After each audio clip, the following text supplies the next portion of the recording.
Researchers have found a threefold increase in a rare eye infection in the UK that usually affects contact lens wearers, and it's possible it could have been prevented entirely. The infection, called acanthamoeba keratitis, is rare. Looking at data collected from Moorfields Eye Hospital in London, the researchers found just 8 to 10 annual cases of AK from 2000 to 2003 and 16 to 20 cases from 2004 to 2009. The current outbreak seems to have started from 2010 to 2011, the researchers write. By 2013 it had peaked at 65 yearly cases, 3 times higher than just a few years earlier. In the U.S., only about 1 or 2 people per every million contact wearers get AK, according to the Centers for Disease Control and Prevention (CDC). Almost all cases of AK, around 85%, the CDC estimates occur in people who wear contacts, but it can affect people who don't,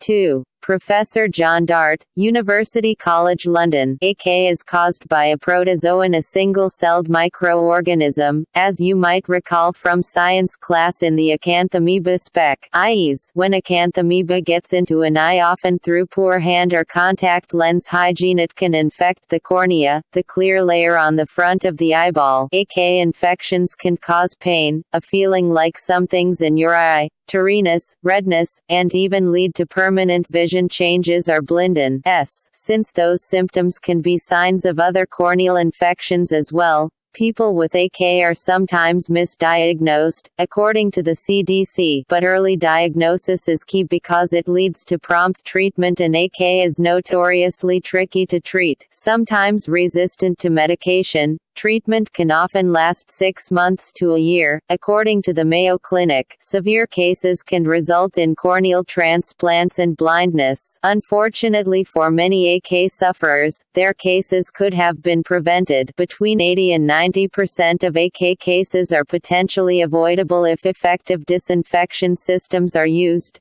good contact lens hygiene practice followed, and exposure to water while using lenses is avoided, the study authors write. People with AK in their research were guilty of not just bad contact washing habits, but also swimming or bathing with contacts in, and known contacts no. To get our top stories delivered to your inbox, sign up for the Healthy Living newsletter. However, that's good news for any contact wearers feeling particularly worried at the moment. You can take your eye health into your own hands. People who wear reusable contact lenses need to make sure they thoroughly wash and dry their hands before handling contact lenses, and avoid wearing them while swimming, face washing, or bathing, lead study author John G. Dart, a consultant ophthalmologist at Moorfields Eye Hospital, said in a statement, "Daily disposable lenses, which eliminate the need for contact lens cases or solutions, may be safer, and we are currently analyzing our data to establish the risk factors for these." Dart continued, "The current outbreak, the researchers write, is probably due to a mix of these and more factors, but spreading, even more, awareness of the importance of contact lens hygiene can only help." Researchers have